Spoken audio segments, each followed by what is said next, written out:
سونے کا ہار لے کے بھینس کے گلے میں ڈال دو، اچھا لگے گا؟ یہ سونا سجے گا ہی تب جب ایک عورت کے گلے میں آئے گا، جب کسی کی بازوؤں میں آئے گا، اس کی ویلیو تب بنے گی۔ یہ ہیرا تب اپنی قیمت پائے گا جب یہ کہیں پہ پھینکے گا۔ اور نبی کی حدیث سناؤں، آپ نے فرمایا پوری دنیا کے اندر سب سے زیادہ قیمتی چیز نیک بیوی ہے۔ پوری دنیا کے اندر سب سے زیادہ قیمتی چیز نیک بیوی۔ 4000 ریال ہو بینک اکاؤنٹ میں رکھتے ہو، اور جو دنیا کی سب سے قیمتی چیز ہے اس کو میک اپ کروا کے موٹر سائیکل کے پیچھے بے پردہ بٹھا کے آؤ آؤٹنگ کرنے چلے، اے اگے ویکھنڈے اور پیچھے ویکھنڈے، دنیا اس کو دیکھ رہی ہے۔ بدماشی اور عیاشی کا بازار گرم ہے۔ آج عورتیں کاروبار کے نام پہ، دکانداری کے نام پہ، اتوار بازار کی شاپنگ کے نام پہ اسلام کی حدود کو توڑنے کے لیے تیار کھڑی ہے، اور سمجھتی ہے یہ پردہ دقیانوسی ہے، اور نہیں سمجھتی کہ اسلام سے پہلے تمہارا حال کیا تھا۔ تم زندہ درگور کی جاتی تھی، تمہیں عزت اسلام نے دی ہے۔ کتنی عزت دی؟ آؤ فرمان رسول علیہ الصلوۃ والسلام سنیں، بیٹی کی، لڑکی کی اسلام میں اتنی عزت ہے جب تک یہ اپنے نکاح پہ راضی نہ ہو اس کا نکاح نہیں ہو سکتا۔ پہلے تو یہ بھیڑ بکری کی طرح بچ جایا کرتی تھی، اس کے آقا بدل جایا کرتے تھے، اس کو ظلم و ستم کی چکی میں پیس دیا جاتا تھا۔ اسلام نے عورت کو عزت دی، جب تک لڑکی راضی نہ ہو اس کا باپ بھی اس کا نکاح نہیں کروا سکتا۔ بخاری و مسلم میں ہے، امام الانبیاء نے فرمایا بیوہ کا نکاح اس کا حکم لیے بغیر نہ کیا جائے، اور کنواری کا نکاح اس کی اجازت کے بغیر نہ کیا جائے۔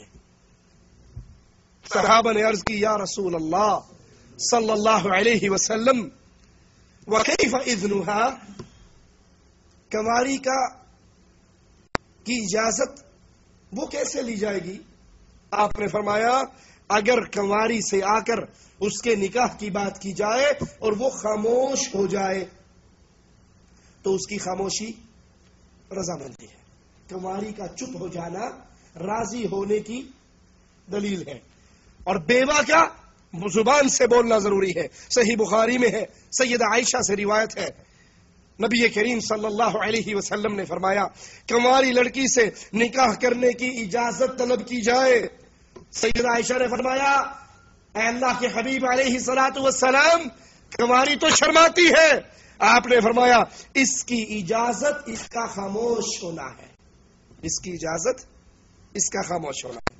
ابو داؤد اور ترمذی میں ہے، امام الانبیاء نے فرمایا یتیم بچی سے اس کی جان کے بارے میں یعنی اس کے نکاح کے بارے میں حکم طلب کیا جائے گا، اگر وہ خاموش رہے تو یہی اس کی اجازت ہے، اور اگر وہ انکار کر دے تو اس پر کوئی زبردستی۔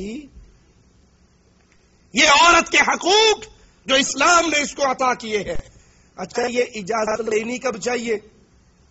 اجازت لینی کب چاہیے؟ آپ نے دیکھا ہے نا اکثر اجازت کب لی جاتی ہے؟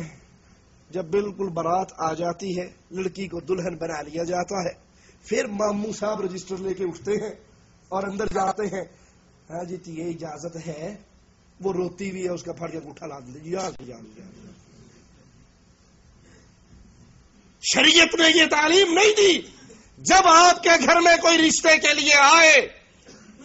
یہ ہمارے ہاں کچھ شرم و حیا شریعت سے بڑھ کر ہے، شرم و حیا شریعت سے بڑھ کر ہے۔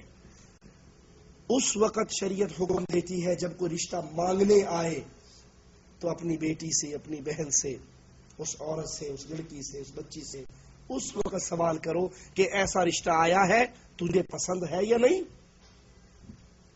ہمارے ہاں لڑکی سے یہ سوال کرنا ناک کٹنے کے برابر ہے۔ میں اپنی بیٹیوں سے پوچھوں گا، میں اس کا باپ ہوں۔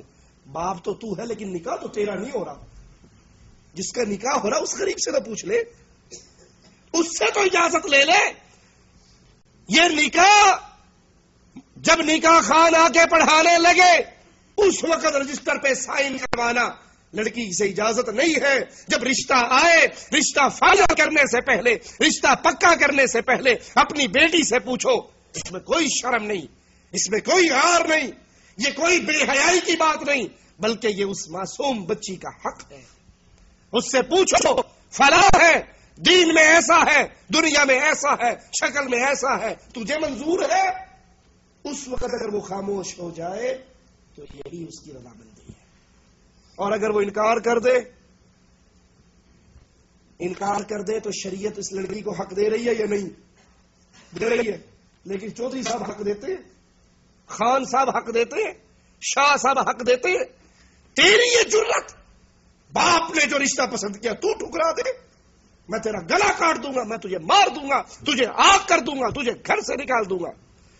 پھر اپنی بڑائی اس میں سمجھتے ہیں کہ اس نے میرا لایا ہوا رشتہ ٹھکرایا ہے، اب کسی بوڑھے آدمی سے اس کی شادی کرنی ہے. دیکھتا ہوں یہ گزارا کرتی ہے نہیں کرتی.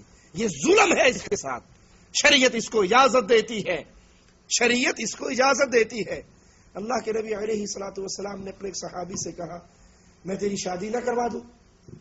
کہنے اللہ کے نبی غریب بندہ ہوں، مجھے کون رشتہ دے گا؟ آپ نے کہا جا فلاں گھر میں، جا فلاں گھر میں اس سے رشتہ مانگ. تصور ہے ہمارے انڈیا پاکستان میں وہ رشتہ مانگنے کے لیے بندہ خود آ جائے، اس کی ٹانگیں باقی بچ جائیں گی؟ تیری جرت. اور یہ صحابی خود اس گھر میں جا رہے ہیں، السلام علیکم، اللہ کے نبی نے مجھے بھیجا ہے، آپ کی بیٹی کا رشتہ مانگا ہے. یہ خوش ہو جاتا ہے، اپنی بیوی کو کہتا ہے اللہ کے نبی نے رشتہ مانگا ہے. جب اللہ کے نبی کی مجلس میں آتا ہے کہتا ہے اللہ کے نبی آپ کو کون انکار کر سکتا ہے، ہماری خوش نصیبی آپ نے رشتہ مانگا. کہا مانگا تو میں نے ہے پر اپنے لیے نہیں، اپنے صحابی کے لیے مانگا. کہا اچھا میں اپنی بیوی سے پوچھ کر آتا ہوں. جب بیگم سے مشورہ ہوتا ہے کہتے ہیں وہ نبی نے اپنے لیے نہیں مانگا تھا، وہ تو جلیبیب کے لیے مانگا تھا. کہنے لگی اس کے لیے ہم نے تو فلاں کو انکار کر دیا، فلاں سردار کو انکار کر دیا، فلاں سردار کو انکار کر دیا، فلاں بڑے آدمی کو انکار کر دیا، اور یہ تو غریب سا اس کے لیے مجھے نہیں منظور. اس کے لیے ابھی کچھ ناگواری کے الفاظ کہنے لگتی ہے، نا منظوری کے الفاظ کہنا چاہتی ہے. پردے کے پیچھے سے بیٹی بھی سن رہی ہے. وہ کہنے لگتی ہے ماں یہ